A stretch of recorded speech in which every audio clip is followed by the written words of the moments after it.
Bang, sempat terjadi penolakan tuh Bang. Apa? Klasman. Penolakan apa? Di Kopi Joni. Aku nggak, kalau itu aku nggak tahu karena aku kan di Singapura dan Kopi John itu bukan punya gue. Gue nggak ada kaitan mau ditolak, jadi gue nggak peduli. Ya, lagi pula Rasman itu nggak imbang lah kalau bersaing hukum sama gue, udahlah. Kayak gini nih. Bedanya gini. Jadi aku lagi enjoy sama istri di Singapura, mana gue tahu mau ditolak. Itu Kopi John itu bukan punya gue. Memang rakyat sering datang ke sana minta bantu hukum sama saya. Siapapun bebas ke sana.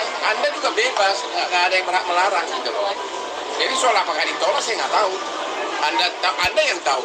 Dan aku nggak peduli mau ditolak ya mau apa ya. Nggak ada urusan sama gua. Tapi bener nggak sih Bang, saat itu Rasman bilang ngundangnya Bang Hotman, tapi yang datang malah Dengis. Gimana? Ya ngapain gua diundang sama? Nggak level dia undang gua lah. Perkara apa ngapain dia undang gua? Nggak mungkin lah. Ya, dia mau nggak tahu deh, biar dekat gua kali biar masuk TV.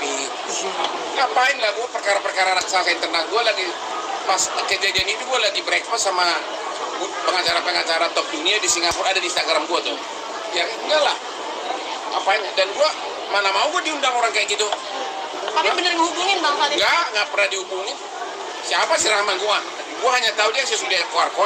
Gua hanya tahu dia gara-gara dia cemburu, dikiranya aku merebut kliennya Dr. Richard Lee. Padahal nyata-nyata itu Dr. Richard Lee itu, aku mau beli, kau juga tahu kan? Aku mau beli saham dia di skincare. Ya, jadi dia datang itu ke saya, itu saya mau beli sahamnya. Sebenarnya yang mau gua beli dulu itu apa satu lagi? Yang gue jadi endorse, ada beberapa skincare sebelumnya, tapi dialah yang sekarang belum berhasil karena dia minta puluhan miliar, aku belum sampai sekarang belum cocok harganya. Sama apa dia punya apa skincare yang nama Junani namanya? Ya. Yang nama Junani namanya apa tuh? Dr. Hen satu lagi apa? Aduh. Coba juga, ya. Iya, itu jadi dan aku nggak merebut kliennya. Di klien gua kan konglomerat, Mas. Dr. Richard ini masih terlalu kecil bisnisnya untuk saya. Enggak lah. Bang, berarti awal mula pencocokan ini Saya nggak cocok. Jadi dia itu dipecat oleh Dr. Richard Lee sebagai kuasa hukumnya. Oke. Terus nggak lama sesudah itu Dr. Richard Lee ke kantor saya karena kami terjadi tawar-menawar sahamnya dia. Dan habis itu saya posting di Instagram. Ya, dan langsung dia kira aku merebut kliennya dan mulainya dia ngoceh-ngoceh. Aku nggak peduli ya, gua nggak ada urusan sama dia gitu. Dan dia bukan kelas gua lah, udah deh. Gimana kau bisa bandingin Maximo paling Mini Cooper bekas sama Lamborghini sama Rolls Royce di garasi gua? Jadi nggak ada. Saya udah bilang bolak-balik ke publik. Gue nggak beli saham dia gue bukan salah ngomong. Dia bukan klien saya, murni saya mau beli saham dia. Ya karena memang saya sekarang sudah bisnis mana-mana gitu loh, ya. 41 holding, saya salah satu pemegang saham di seluruh Indonesia, udah 42 malah. Dan saya mau masuk skincare, kan skincare itu make money. Itu sebenarnya. Bahkan Dr. Richard Lee baru kemarin waktu saya ke Palembang juga temui saya minta benar, tapi harga belum cocok. Sumpah demi Tuhan itu kenyataannya. Sumpah demi Tuhan itu murni karena saya mau beli saham dia. Gua nggak merebut kliennya. Lagi pula seorang pengacara kalau kliennya pindah, ya harusnya tahu diri dong. Pindah itu kan haknya ada klien kan. Kalau dia pindah nggak apa-apa juga. Tapi dia memang nggak pindah ke saya. Dan sekarang dia permalukan Dr. Richard Lee di mana-mana. Bahkan dia kemarin ada demo mengatakan agar kasus Richard Lee diproses agar dia masuk penjara. Masa sama kliennya begitu sih? Contoh lah aku, tidak ada satupun klien yang pernah mengadukan Hotman. Gara-gara aku bertanggung jawab, berkualitas. Dan nggak pernah minta klien, minta 1 juta dong, saya mau pulang kampung. 5 juta dong, saya mau hajatan di kampung. Bukan kelas gua. kalau sama Anda sendiri gimana? Kenapa? Sama Bang Andar. Siapa? BAP itu Bang, BAP. Andar itu seumur hidup saya nggak kenal. Gua nggak kenal orang bahasa Indonesia aja gua nggak ngerti kalau yang ngomong. Gua nggak ngerti. itu udah lama iri sama gua lah. Makanya saya bilang 99% yang iri sama gua itu justru oknum Batak semua. Karena apa? Gua terlalu maju. Dia nggak tahu gua 24 jam, saya 20 jam kerja sehari, makanya sukses begini. Saya nggak kenal dia sama sekali, nggak pernah ketemu seumur hidup gue. Tapi ngoceh aja melulu mengenai soal ijazah palsu itu aja putusan Mahkamah Agung. Dan dia sudah pernah dieksekusi, ditahan di lembaga di penjara Cipinang 8 bulan. Nggak mungkin Dr. Cum laude Hotman Paris, nggak mungkin pencemaran nama. Itu saya baca putusan, ada putusannya. Itu kan di Instagram kan ada, saya bacakan putusannya. Itu benar-benar ada. Dan itu sudah viral dari sebelum corona. Pertama kali yang memviralkan itu adalah pengacara musuhnya bernama Saud Raja Guguk. Lihat di TikTok dan juga di cumi-cumi apa itu? Cumi.com ada itu dari 10 tahun lalu. Jadi dia sengaja bikin laporan polisi sekarang agar untuk mungkin menutupi malunya kali, agar seolah-olah dia tidak ijazah palsu, ya?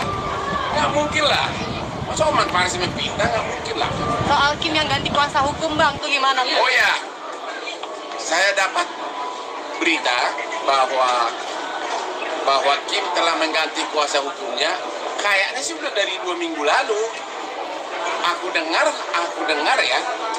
Ternyata selama 2 minggu ini sudah Rasman katanya sudah somasi Kim 2 kali. Sudah somasi Kim 2 kali gara-gara dicabut surat kuasanya. Terulang lagi seperti kasus Dr. Richard Lee.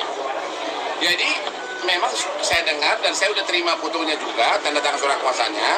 Kalau nggak salah pengacara yang baru si Fakri ya? Apa? Iya benar. Ya, dan jadi sudah dipecat dia sebagai kuasa hukum.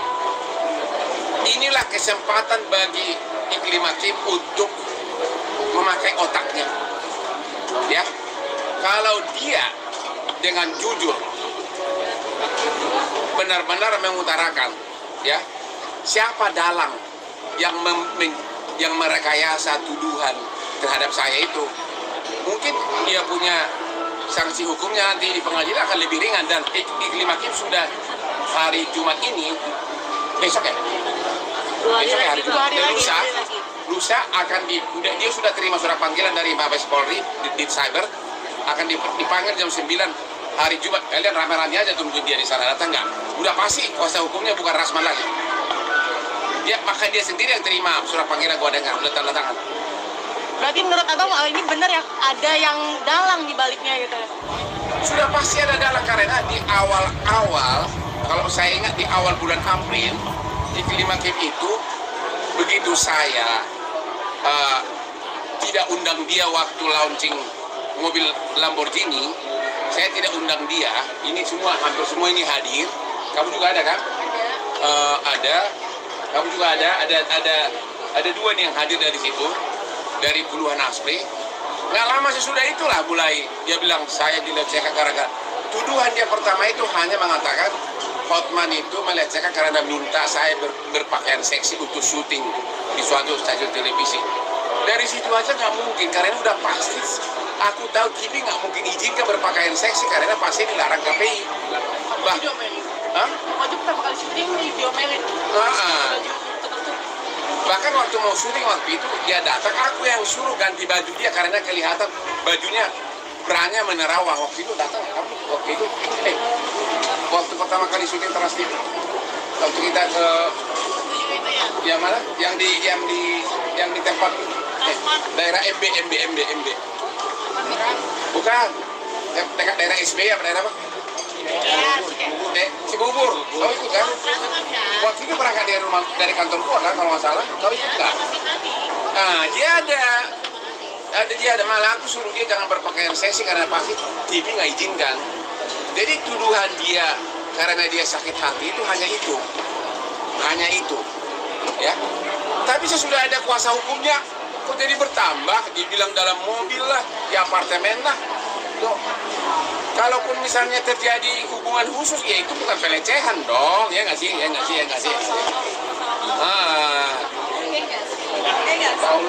Berarti kuasa hukum ini mempunyai kepentingan tersendiri berarti.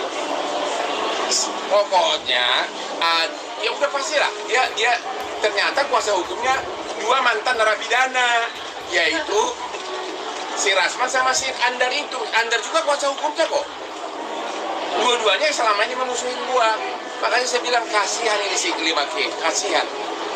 Dan begitu saya sebutkan ada dalang, buru-buru si Rasman minta si Kim tanda tangan di surat. Pernah lihat nggak? Bahwa saya yang meminta begini, saya yang meminta begini. Artinya Pak Rasman ketakutan. Jadi sebelum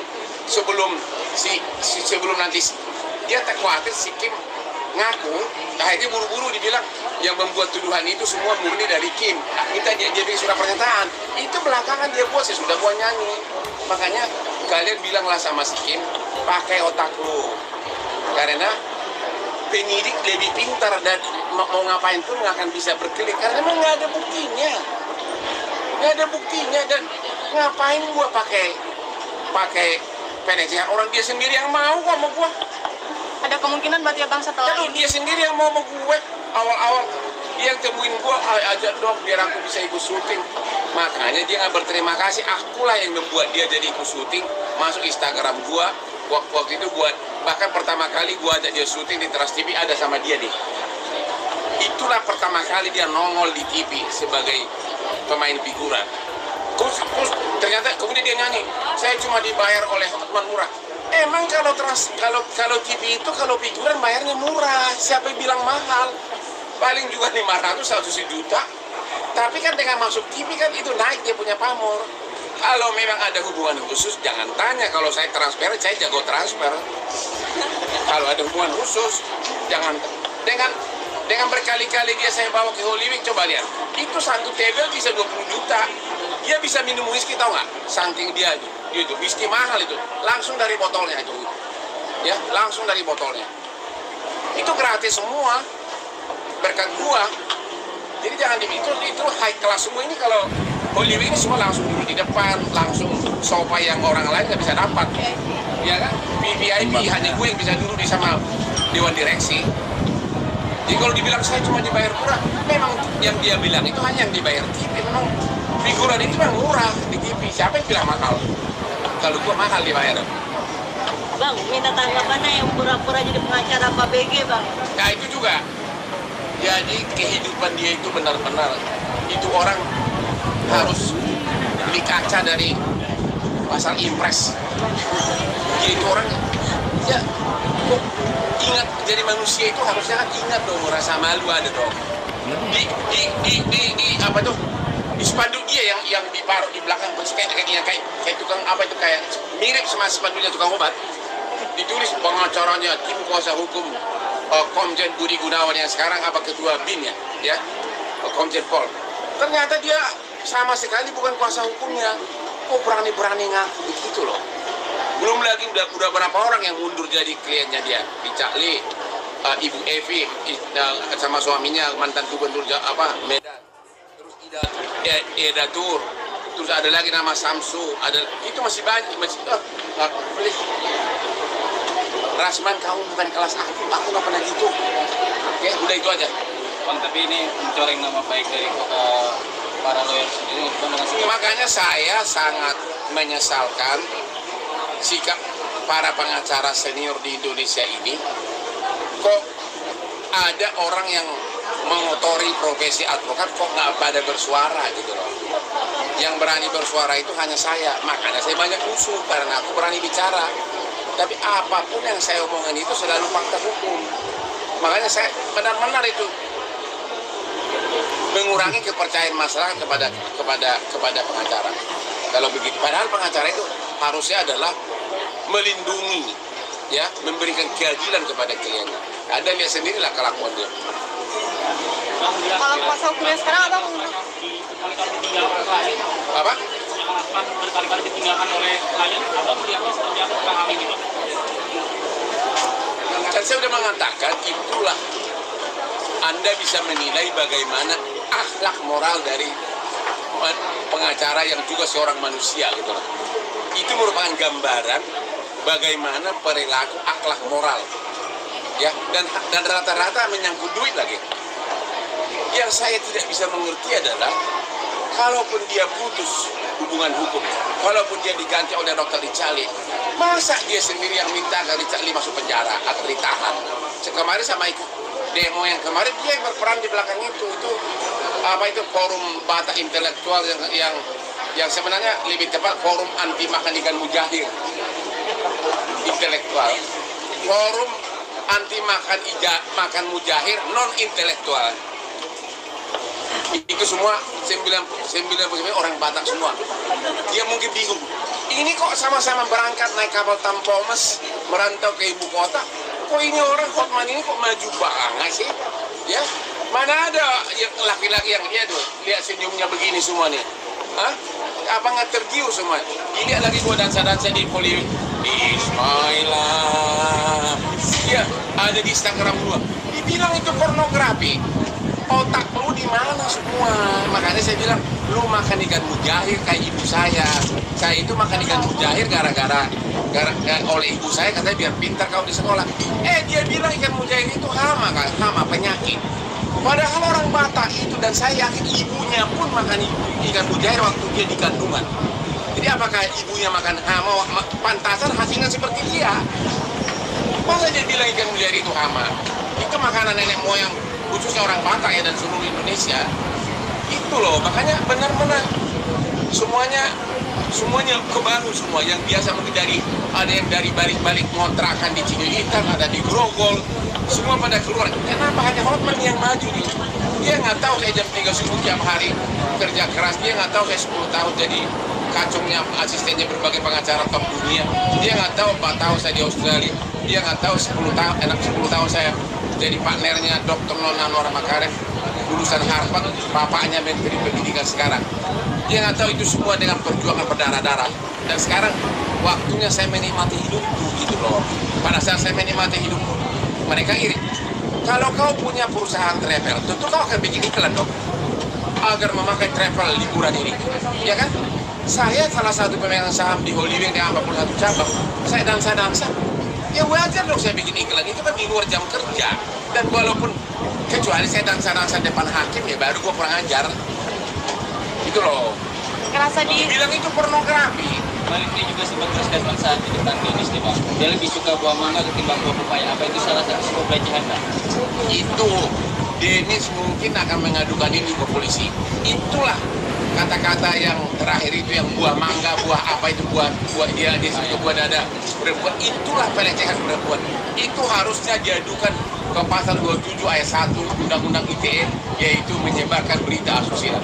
Nah, saya nggak tahu apakah si Dennis sudah laporkan itu. Itu benar-benar, itu bisa menjadi kasus ikan asin kedua. Kalau ngaku-ngaku itu ada hukumnya apa Bang di Indonesia? Kenapa? Kalau yang ngaku-ngaku itu ada hukumnya, maksudnya? Kalau sekedar dia ngaku-ngaku seolah-olah pengacara dari Komjen Budi Gunawan. Kalau hanya sebatas ngaku-ngaku, belum ada kerugian, itu belum pidana. Itu hanya menyangkut kebohongan dan moral. Tapi kalau dia misalnya, kalau dia belum membuat suatu perjanjian atau kontrak atau produk, ngaku-ngaku sebagai kuasa hukumnya Komjen, itu belum, itu baru pidana kalau dia melakukan tindakan hukum. Kalau cuma ngomong doang untuk pansus, itu bukan pidana. Tapi ngerasa diserang nggak sih Bang Hotman? Ini apa? banyak ngerasa diserang nggak? Banyak banget yang sengaja kayak mau ngejatuhin Bang Hotman. Ya, saya makin diserang, makin saya sadar. Itu begini manusia, terutama suku gua ini ya. Aku malah nggak takut, malah gue sinis. Gue merasa kasihan banget gitu. Kok gue nggak ada, kenapa aku nggak takut? Karena memang kalau you merasa you nggak melakukan perbuatan ilik yang melanggar hukum, you akan tenang-tenang. Apalagi gue dibandingkan sama mereka, saya subonya kalau dalam persilatan, aku subo dalam bidang hukum. Suheng, terlalu senior dibanding mereka. Jadi gue tahu bah, makanya saya bilang, kalau cuma segitu jumlah musuhnya, nih, kalau ribuan baru gua mulai khawatir, ya kan? Contoh nih, ada salah satu yang paling lucu, dia postingan 2 hari ini. Nanti akan lihat, saya baru wawancara dengan Wakil Menteri Hukum dan HAM, ada di postingan 2.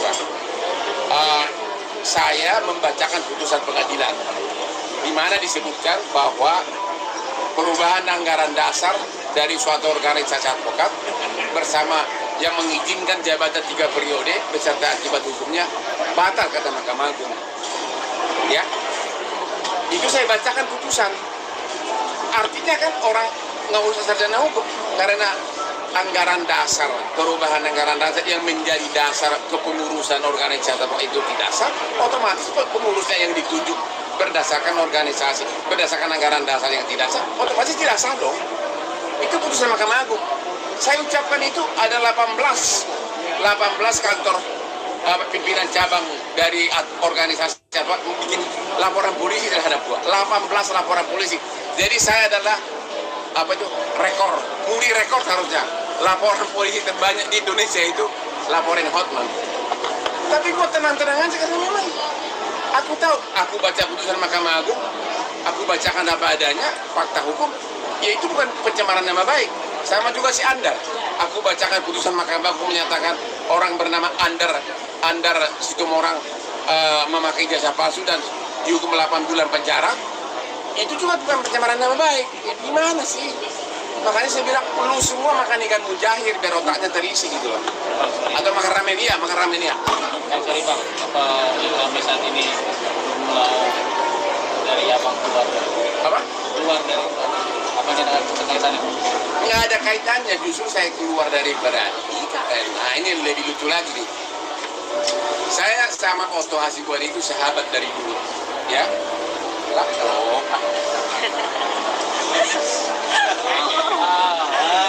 Yang kayak gini dipengenin ya Bang. Yang bikin iri. Oke, saya sama Otto Hasibuan itu sudah kenal lebih dari 20 tahun. Dulu waktu sama-sama testing di kantor Guyup Pengacara Internasional, kami saingan. Aku lolos, dia tidak lolos di kantor pengacara di korporatnya. Saya waktu itu masih umur 20, masih ingusan. Tapi saya lulus terbaik dari para hiangan.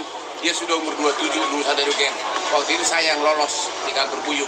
Akhirnya kita jadi teman, saling bahu-membahu. Bahkan ada beberapa perkara besar saya kasih sama dia, dapat honor dari klien saya kasih.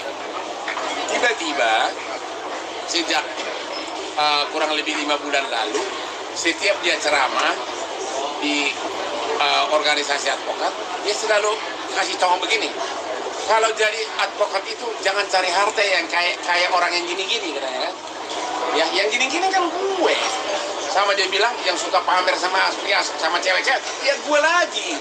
Dia bilang yang suka pakai Lamborghini, ya gue lagi. Berarti kan semua pengacara muda tahu maksudnya Oman Pare.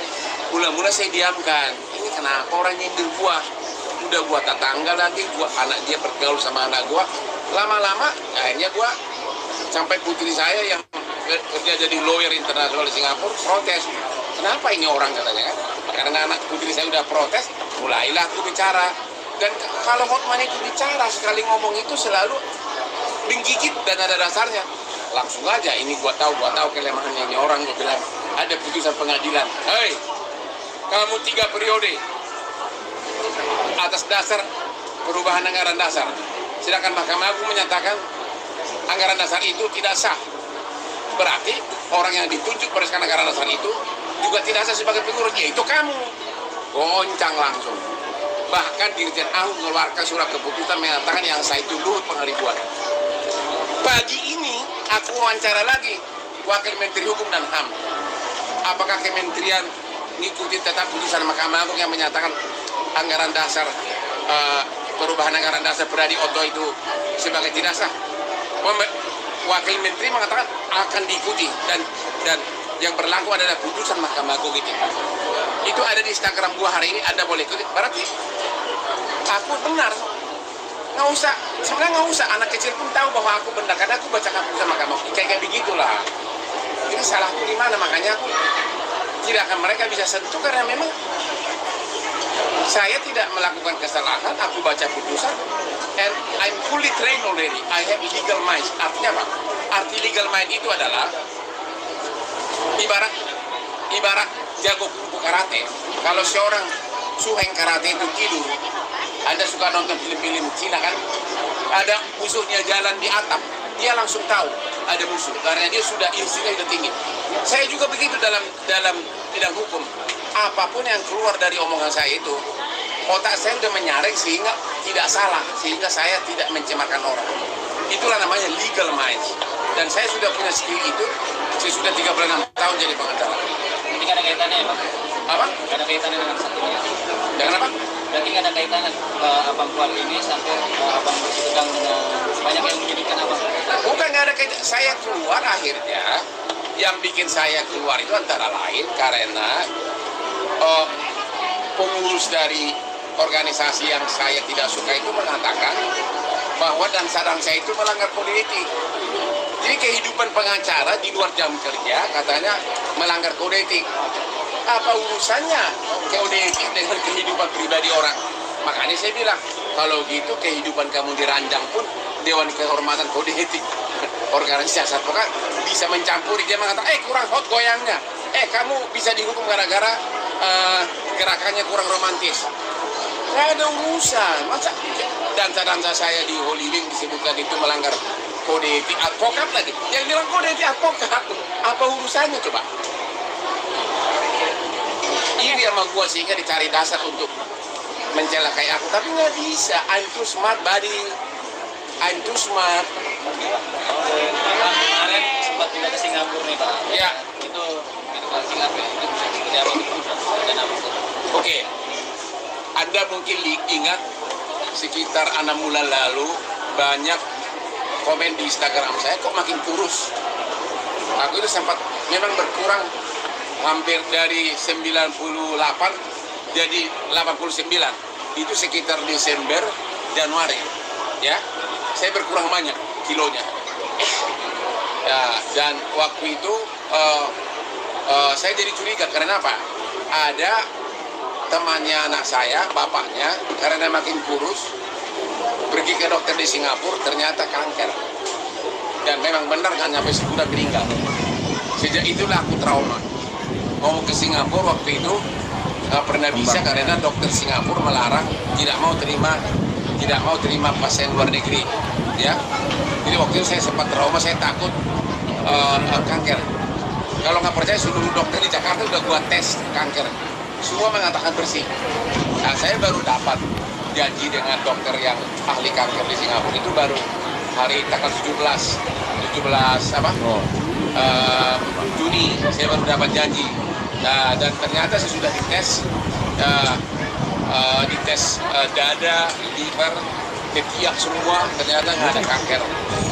Kemudian takutnya kanker usus, aku juga di kolonoskopi yang dibius di bor dari pantat. Ya, kelihatan semua rongga-rongga perut gua. Ternyata dalamnya nggak ada kanker, adanya mirip berlian gitu. Dan akhirnya semuanya ini masih ada. Ini ada bekasnya semua nih, yang bekas tusukan jarum ada semua nih, ya. Dan ya itu tadi saya itulah enak jadi asli itu. Makanya banyak cemburu itu. Siapa tuh yang dari Cililitan? Oke. Ya, yang saya sesalkan itu masa cuma periksa CT scan sama kolonoskopi $9.000. Dan ini benar loh. Sesudah corona hampir endemi, hampir berakhir. Bulan April ada tetangga saya ke Singapura. Hanya periksa darah aja dapat nomor antrian nomor 400. Saking banyaknya orang Asia ke Singapura. Dan dia dapat antrian nomor 400 baru bisa mengecek darah jam 2 siang dari jam 7 pagi. Bang, itu kan mahal ya Bang. Ya, di Indonesia nggak ada Bang. Ya, saya semua coba beberapa dokter di Indonesia. Ya cuma kan saya untuk perbandingan saya pergi ke sana agar gua tenang. Ternyata saya tidak ada kanker dan nanti dansa gua di Holy Wing makan menjadi-jadi.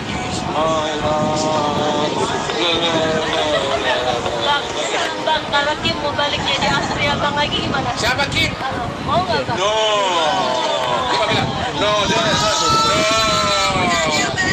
Coba Kim, udah ada Tuh. Coba Kim. Tuh. Kim Jong-un.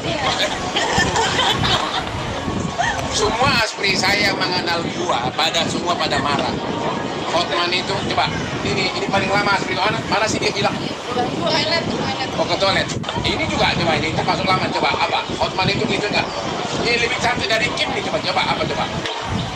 Apa ngomong dong? Bang Hotman tuh nggak ada kayak gitu. Kalau mau sama mau apa boleh buat? Apalagi transparannya gede. Oh. Iya ya? Benar.